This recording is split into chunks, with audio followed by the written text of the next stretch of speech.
Manx Radio's Update with Beth Espy.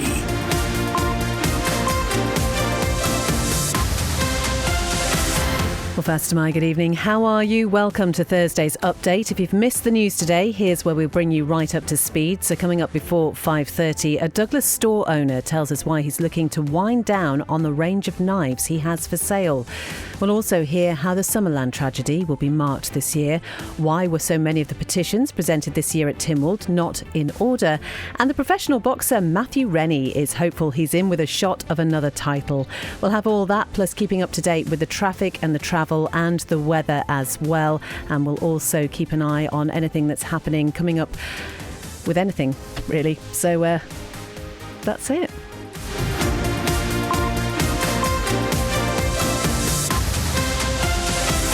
We'll start with the news headlines with Siobhan Fastamai. Increasing antisocial behaviour on the island has led to a Douglas store owner deciding to stop the sale of knives. Extreme Arts and Gadgets has increased the age limit to only sell to those aged 21 and over until all items are sold. Co-owner Lee Watson says young kids often go into the store looking for a blade. I'll ask them what for. Well, protection. What protection? There's no good going to come of this. I ask them what it's for. And then if I deem them, as I said before, an accident waiting to happen, they're not having one. I don't care. The Department of Infrastructure has confirmed there was a partial derailment on the Douglas Bay horse trams this afternoon. It occurred as tram 27 was traversing the points at the Villa Marina whilst travelling at very low speed. Services have since resumed in full.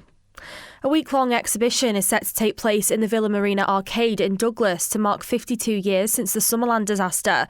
Starting on the anniversary, it will run from the 2nd to the 9th of August from 10 a.m. to 4 p.m. daily. Samaritan's Isle of Man is reminding people it will always listen if they need help.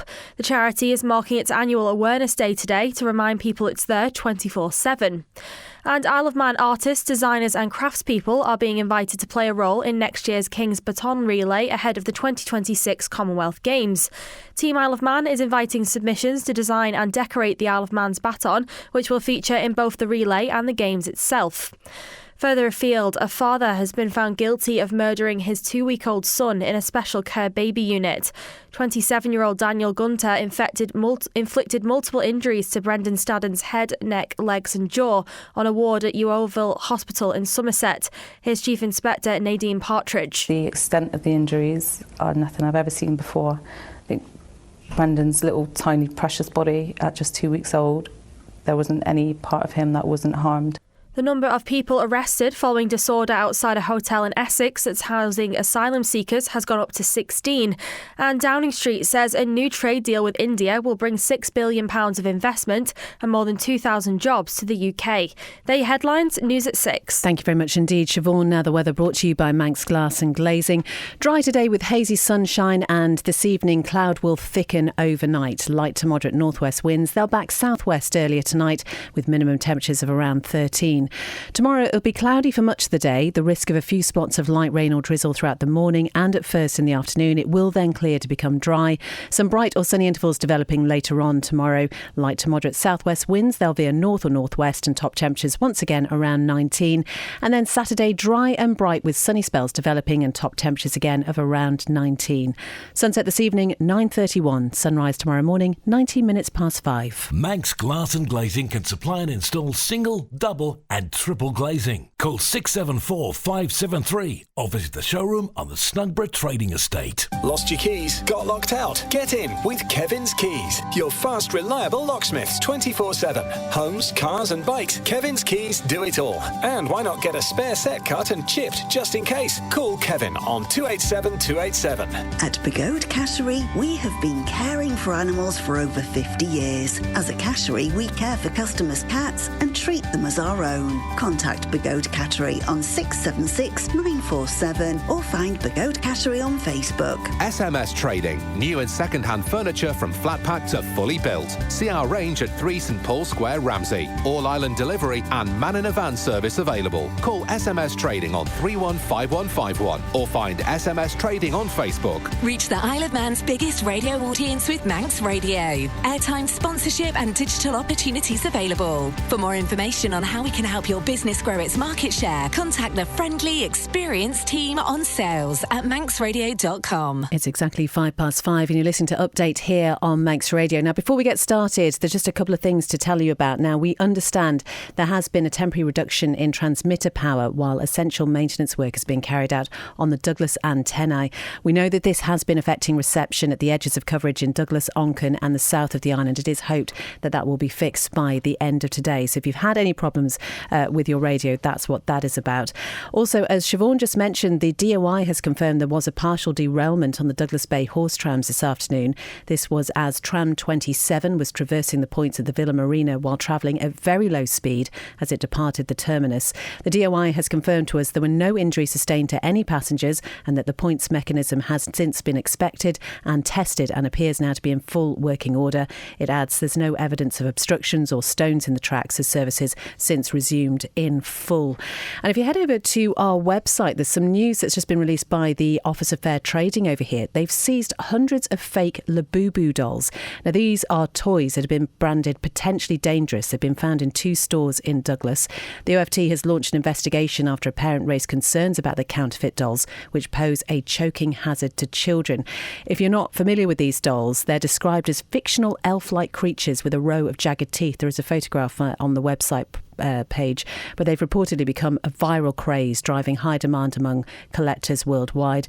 And unfortunately, the OFT says this popularity has created an opportunity for imitation products to flood the market, many of which fail to meet essential safety standards. So if you have any concerns about counterfeit or unsafe goods, then you can contact the OFT. It's 686 500, 686 500. Now, a store owner in Douglas says people under the age of 21 will not be allowed to buy a knife from his shop anymore.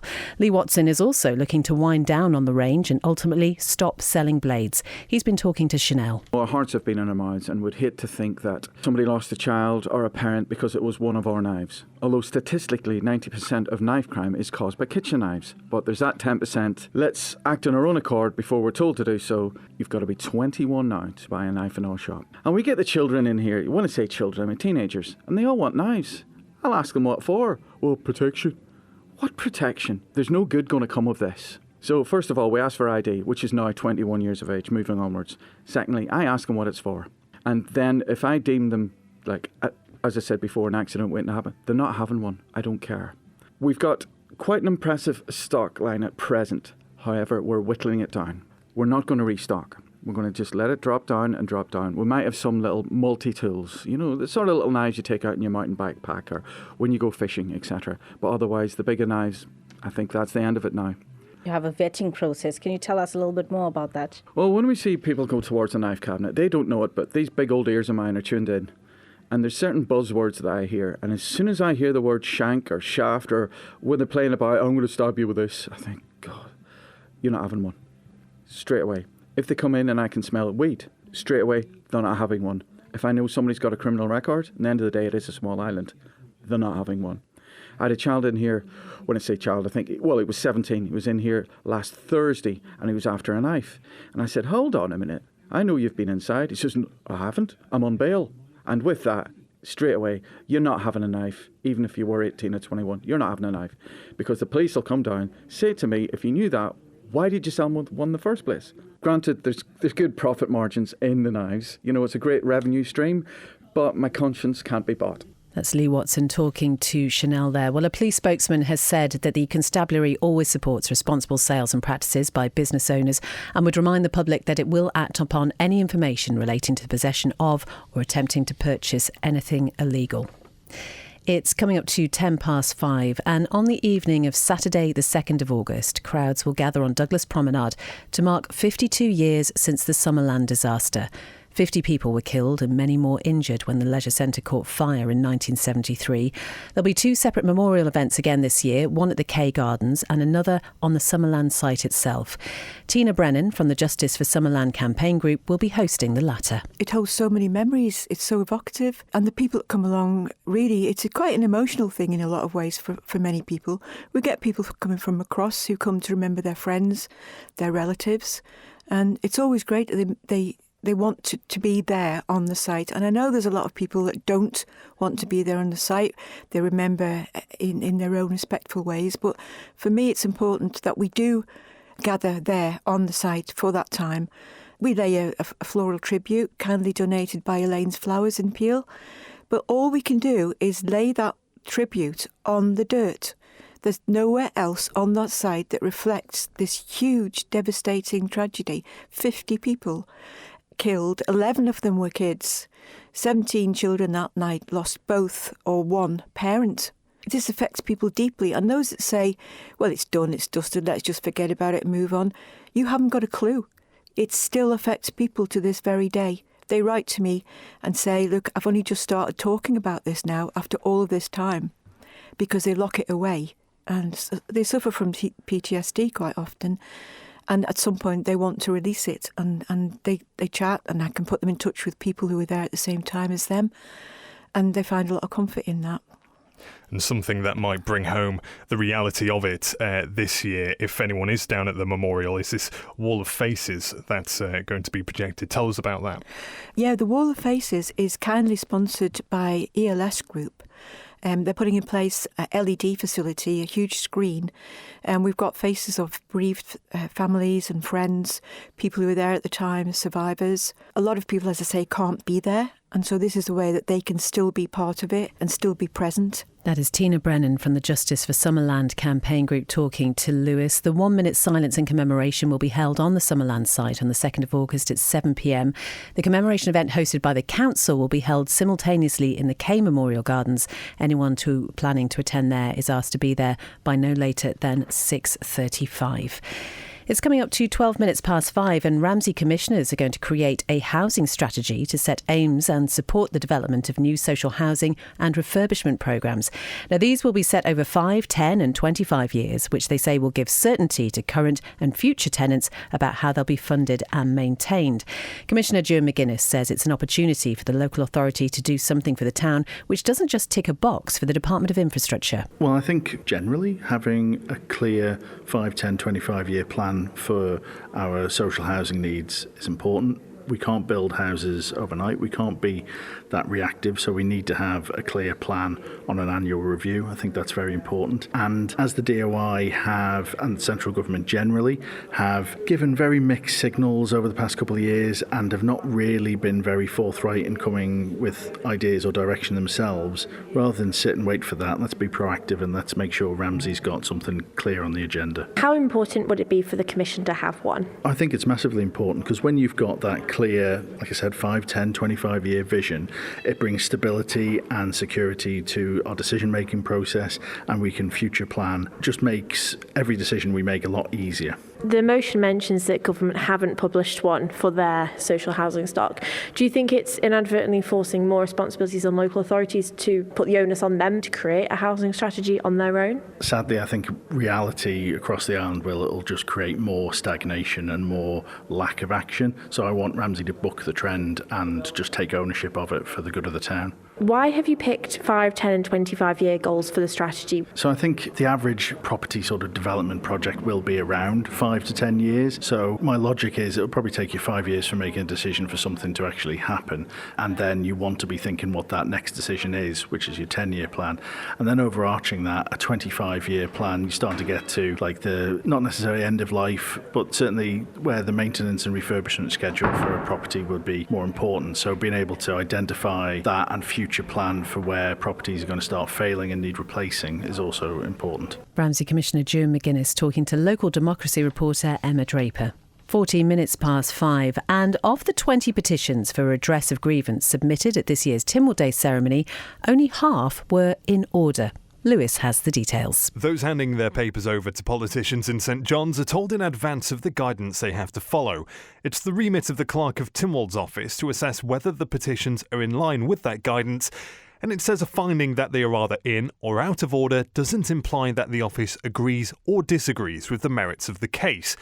Well, this year, of the 9 submitted by Peel's Trevor Cowan, a regular petitioner at the annual event, 7 weren't in order and 1 has been marked as lapsed because it was first presented before 2021. But one of his, concerning the public speaking scheme, is deemed to be in order. The petition from Alfred Kane concerning the former nurses' home was also found to be not in order because, I quote, it's a complaint against an identified minister. Christopher Pay's concerning the proposed 20-mile-per-hour zones wasn't in order, as the office said there was too much overlap between the proposals in the petition and those which were rejected by Tynwald in a recent debate. Meanwhile, those deemed in order include Millie Blenkinsop French's petition concerning a dementia village on the island, and George Hargreaves's, which concerned a Manx language film. Others include both of Jenny Quiggin's concerning safeguarding and police complaints, Michael Quine's regarding breathing and breathwork, and David Watts's, which focused on financial assistance to King William's College. As too was Chris Woodrow's petition on judicial independence. Whether they're in order is one thing, whether any petitions are to be picked up by politicians is yet to be seen. Lewis Foster reporting.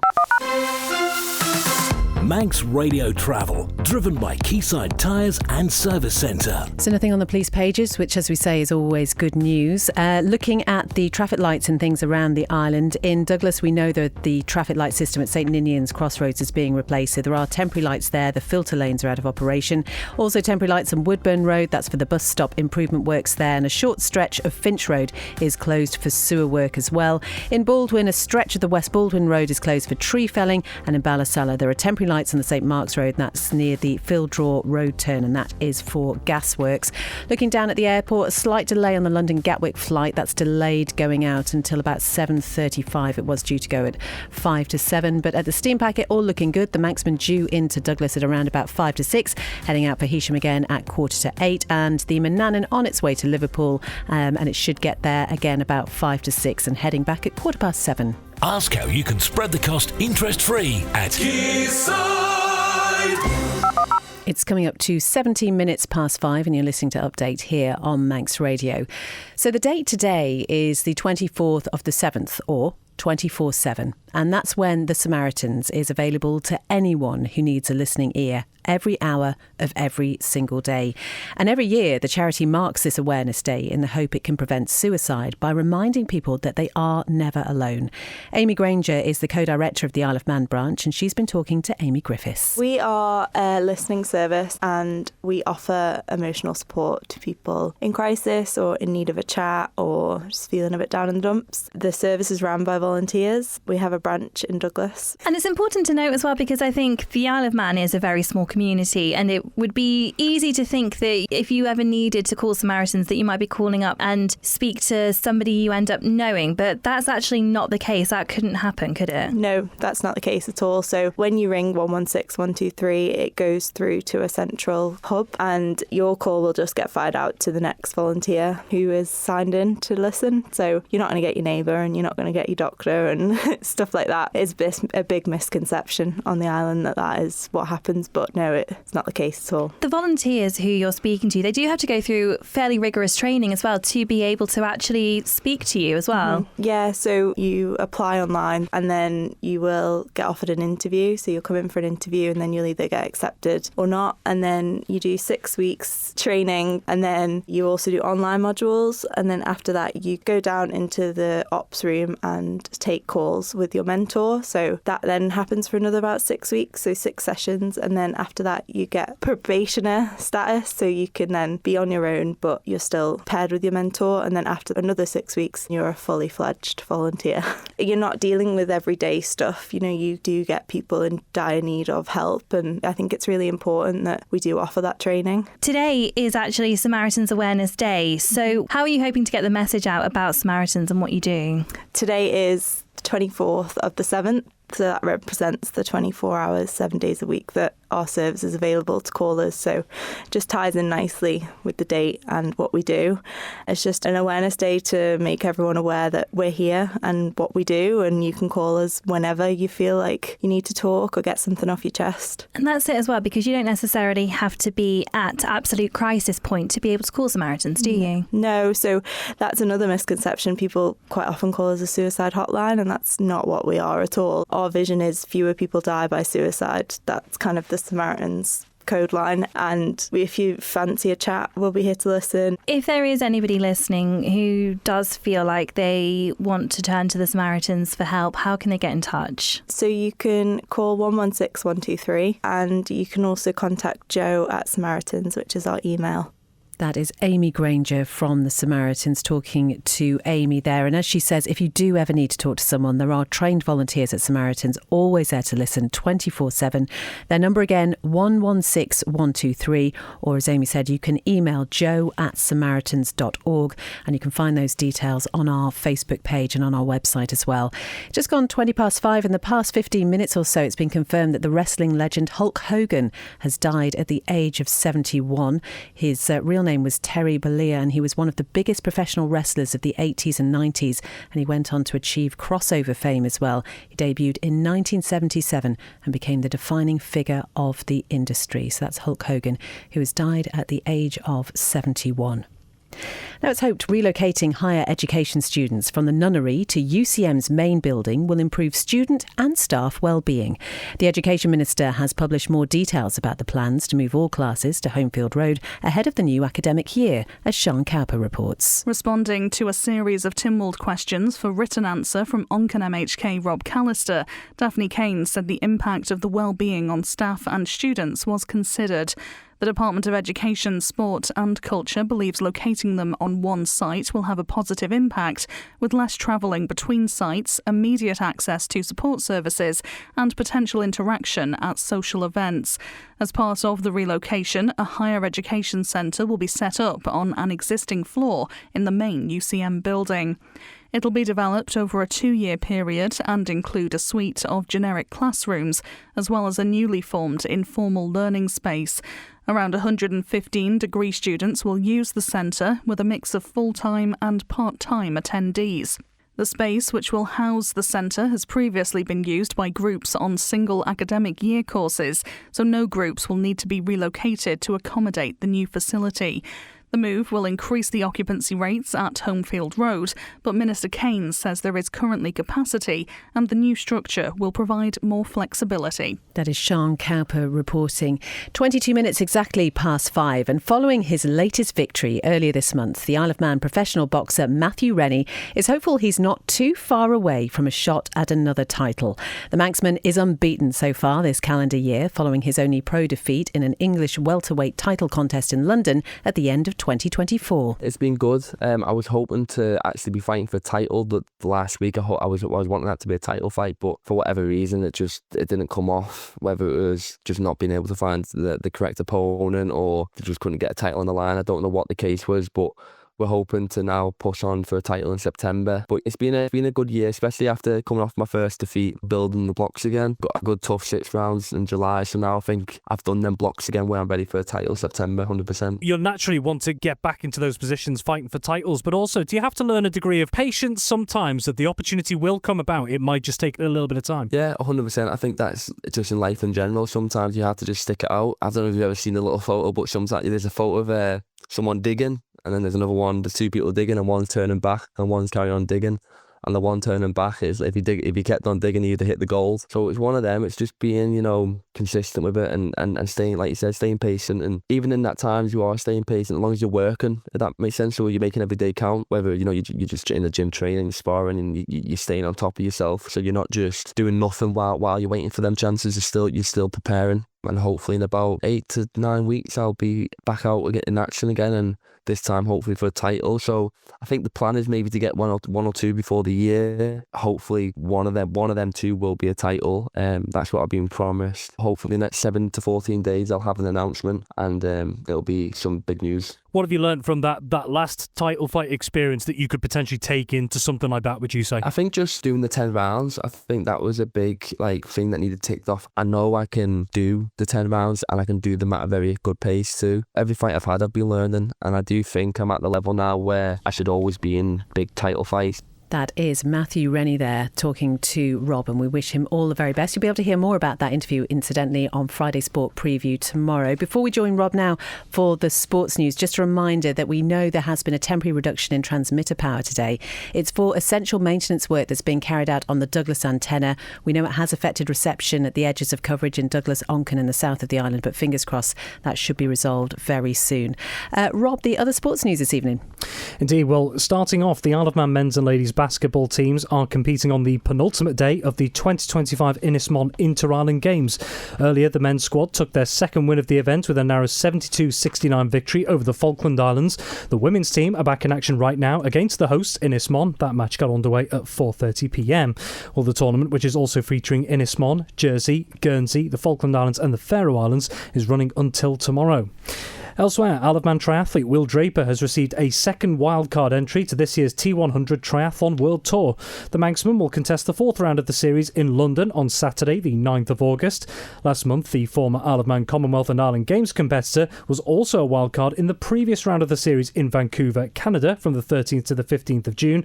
During that, Draper finished 15th in class and picked up 6 T100 series points in the process. Meanwhile, several Isle of Man hockey players will take part in a prestigious England hockey tournament this weekend. 6 local competitors have been chosen to represent the Northwest Talent Academy in the 2025 Talent Academy Cup, which is being held at Nottingham Hockey Centre from tomorrow until Sunday this week. Ross Grimley, Doug Quayle, Cameron Room and Liam Taverner will be involved in the boys' squad, whilst Ella Blakemore and Evie Watterson will feature in the girls' tournament. Well, all of those players have been involved in an extensive training programme with the Northwest Talent Academy, which began all the way back in October 2024. And the Manx Hockey Association says all of the players and their families have shown tremendous dedication to the setup, adding the tournament promises to showcase some of the finest young hockey talent from across these isles. And finally, in football, Douglas and District has announced changes to its management teams for the upcoming 2025-26 season. Simon Barber has been appointed first-team manager, having spent the last 2 years leading the combination side, and will be assisted in his new position by former player Tom Varney. Stepping in to take over the club's combination side will be Glenn Horsfield, following a 2-year spell as the club's Masters team boss. Well, last season, Douglas and District endured a tough season in Ardern and Drug Unlimited Division 2, failing to win any of their 20 league games and managing just 3 draws as they finished bottom of the table. The combination squad finished 9th out of 12 sides in Ardern and Drug Unlimited Combination 2, winning 8 of 22 league contests. Thank you very much indeed, Rob. And as ever, you can keep up to date with the very latest sport and the longer interviews in the sportscast, which you can find at manxradio.com. And do follow the Manx Radio Sports page as well. It's where all the results from a lot of the sport that Rob talks about is posted. Just a reminder that the Isle of Man Office of Fair Trading has seized hundreds of fake Labubu dolls. So if your child is into these, it would be worth checking them out. More than 200 of the toys branded potentially dangerous have been found in 2 stores in Douglas. The OFT has launched an investigation. That's after a parent raised concerns about the counterfeit dolls, which pose a choking hazard to children. Head over to the Manx Radio website. There's a photograph and more information on there. But that is all from Update tonight. Coming up next, it's Shaclair with Bob Carswell. Greatest Hits with Michelle Kane is then at 6. A Little Light Music with Morris Powell is at 9. And then Rhiannon Evans will be here with you with After Hours from 10. So whatever you're doing this evening, have a good one. Do join Ben with Breakfast from 6 tomorrow. An Update will be back with you at 5.